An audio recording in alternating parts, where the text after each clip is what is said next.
Salah satu jajanan yang digemari bangsawan Keraton Surakarta, Jawa Tengah adalah kembang menur atau sekarang kondang dengan nama rengginang. Makanan yang terbuat dari beras ketan ini memiliki tekstur renyah dengan sensasi rasa gurih dan enak. Segmen Sehari Menjadi kali ini, koresponden CNN Indonesia Roby Sofwan Amin akan mengajak kita melihat bagaimana proses membuat kembang menur. Ini dia.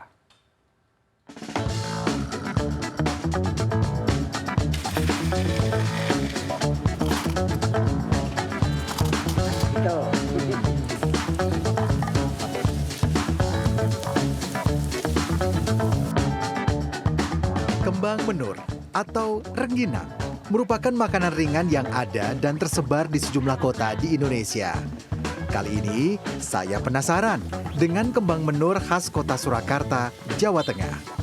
Meski tahapan proses pembuatan kembang menur sangat sederhana dan mudah, namun tidak semua orang bisa membuat kembang menur yang renyah, gurih, dan enak. Saya ingin mengajak melihat sebuah rumah produksi. Nah ini rumah produksi rengginang ini sangat sederhana sekali. Tetapi dari hal yang sederhana ini cukup menghasilkan. Ini sudah dari tahun berapa nih? Dari tahun 2007, Mas. 2007 sampai sekarang, artinya ini cukup menghasilkan dan berjalan terus. Saya ingin lihat ke dalam prosesnya. Monggo. Pabrik kembang menur Sri Rejeki yang terletak di Jalan Jeruk, Benowo, Ngeringu, Kecamatan Jaten, Kabupaten Karanganyar ini sudah berjalan lebih dari 17 tahun. Resep yang digunakan pemiliknya, Kusri Adiati, merupakan warisan dari neneknya yang dahulu sering membuat kembang menur untuk memenuhi pesanan bangsawan di Keraton Surakarta. Rumah produksi kembang menur ini setiap hari membuat rata-rata 25 kg. Namun, untuk menjaga kualitas dan cita rasa, proses produksi dilakukan secara bertahap. Untuk satu kali resep produksi olahan sebanyak 2,5 kg. Pada tahap awal, beras ketan ini direndam selama 3 jam. Baru selanjutnya dicuci sampai bersih seperti ini. Ini sekali produksi mereka 2,5 kilo seperti ini. Kalau per hari, kalau 10 kali berarti 25 kilo. Selanjutnya, beras ketan yang sudah direndam dan dicuci bersih kemudian ditiriskan. Untuk mengukus, beras ketan harus ditempatkan pada kain seperti ini. Tujuannya agar lebih mudah saat nanti mengangkat tidak lengket. Untuk tahap awal memasak, diperlukan waktu sekitar 30 menit. Sambil menunggu beras ketan dimasak setengah matang selama 30 menit, saya menyiapkan bumbu yang nanti akan dicampurkan setelah masak pertama. Bumbu yang disiapkan diantaranya bawang putih, terasi, garam, dan bumbu penyedap. Seluruh bumbu kemudian dihaluskan, dicampur menjadi satu seperti ini.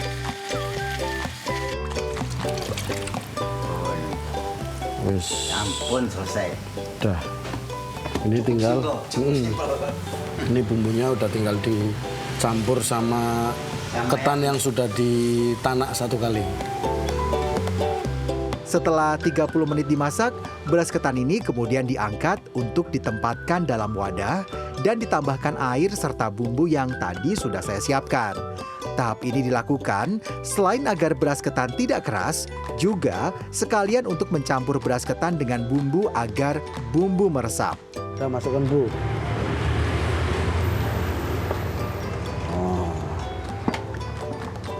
Wah, aromanya wangi.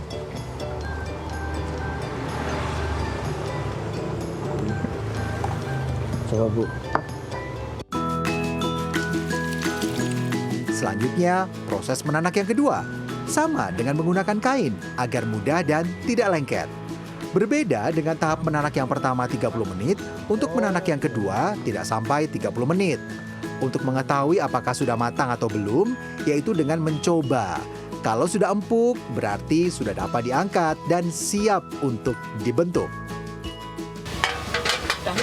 Oh gitu. Nggak keras. Oh iya. Ini kalau udah matang ini dia sudah empuk. Sudah matang. Makan enak. Berarti nggak usah digoreng ya gitu ya. Dimakan. Wah ini cukup menantang panasnya. Dicium stop. Nah, Biar nggak panas. nih udah kita langsung bawa ke proses selanjutnya. Tahap selanjutnya tinggal proses pendinginan seperti ini.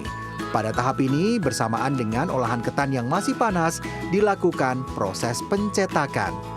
Jika rengginang, proses pencetakan dibentuk bulat-bulat baik ukuran kecil maupun besar. Akan tetapi kalau kembang menur tidak dicetak bulat-bulat, melainkan hanya dibentuk kecil-kecil seperti ini. Kusri Adiati merupakan generasi ketiga yang melanjutkan membuat kembang menur dengan resep dari sang nenek. Meski memiliki bahan dan proses pembuatan yang sama dengan rengginang, kembang menur memiliki cita rasa tersendiri, terutama pada rasa renyah yang dihasilkan dari proses pembentukan dengan ukuran kecil dan tidak dicetak. Pembuatannya ini kan pakai cetakan, Mas. Pakai cetakan.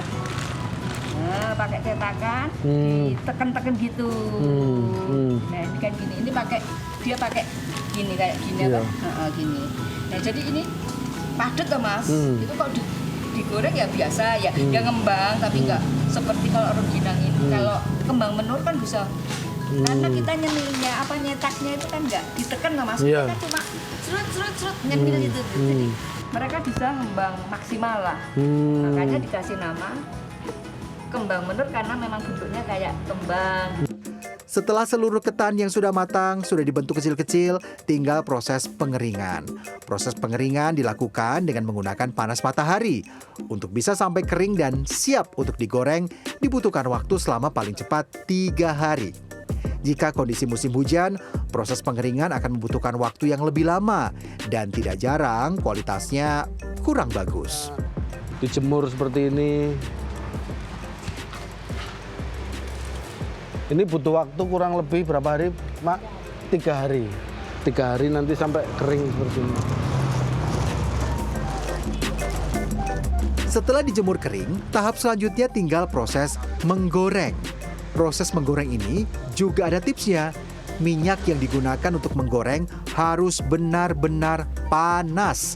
Jadi, agar hasil kembang menurnya dapat mekar secara sempurna.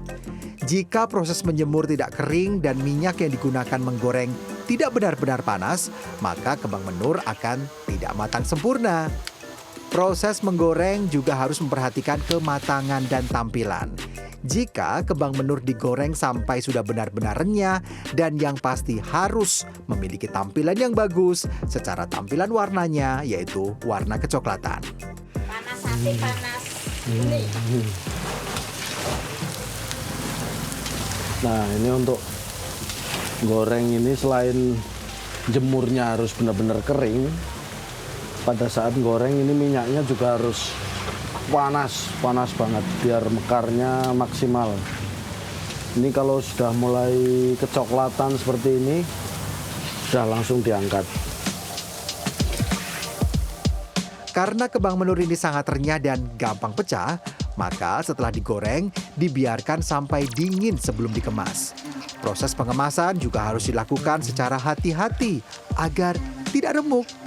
Ada teknik yang sudah biasa digunakan agar satu bungkus dapat muat dengan ukuran standar berat yang sudah ditentukan. Lulus. Sekali jadi soalnya. Ini kan mudah pecah ya. Jadi kalau asal dimasukkan dia tidak memenuhi bobotnya 1,7. Tapi nata ini nih itu kan menjaga agar nggak remuk tapi bisa masuk ini sininya yang cengang. Penasaran dengan rasanya? Saya mencoba kembang menur yang sudah digoreng matang dan sudah dingin. Dan benar saja, kembang menur memiliki bentuk yang tidak terlalu besar sehingga mudah untuk dipegang. Selain itu, secara tampilan terlihat lebih mekar, berkembang secara maksimal, dan pastinya sangat renyah. Ini biasanya ditempatkan di wadah yang kalau lebaran itu cukup penipuan nggak ini, penipuan gitu. Kotaknya ini ya, roti tapi isinya dalamnya rengginang.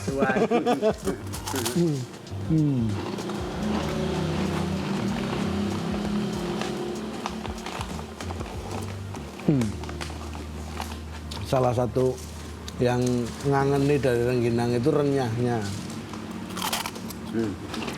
gurihnya, terasinya, bawangnya.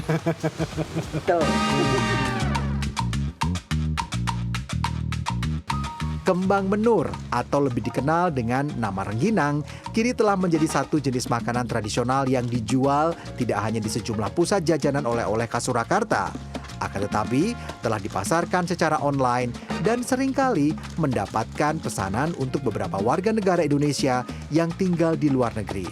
Harga satu bungkus kembang menur ukuran 150 gram Rp20.000.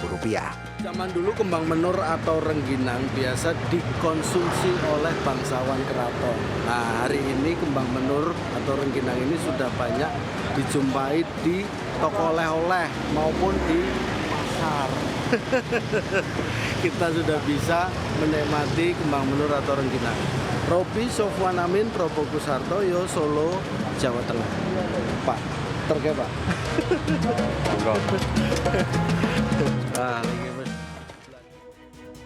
Tak hanya menyuguhkan pantai dengan pemandangan yang indah, para pengunjung di Pantai Watu Pecak juga bisa keliling pantai dengan menaiki kuda serta menikmati kuliner seafood. Sesaat lagi, redaksi akhir pekan segera kembali.